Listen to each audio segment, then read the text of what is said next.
Well, I grew up in London, basically, in the suburbs of London. In saying that, my mother was from Cronulla. So she was born and brought up there.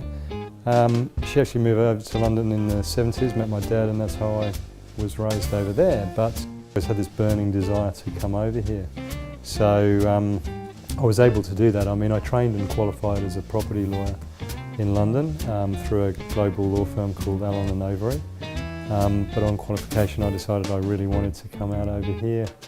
So I carried on working as a property solicitor for the first few years when I arrived. Property was always my thing. I've always loved property.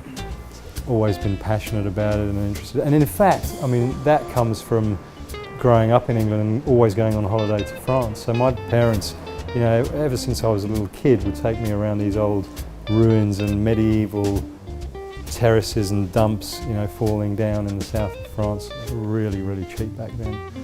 And my little imagination used to wander. I used to love looking at the architecture and the stories of these places and the history. During my time working as a solicitor, I started researching the market, spent my Saturdays and all the time looking at properties. But at the same time, I had a lot of colleagues who were working with me in the city who were looking to buy their first properties at the same time as well.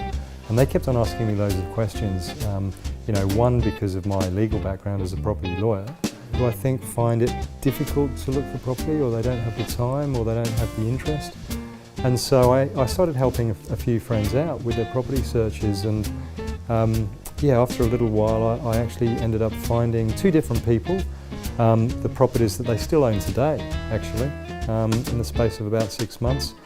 I found the properties, I had all the conversations with the agent, I ended up negotiating, and it was at that point the light bulb went off and I was like, I could do this for a living, and it's much more enjoyable than sitting in an office working on boring bits of paper and contracts all day every day. I can actually get out and, you know, fulfill my goal of getting out and actually physically looking at properties.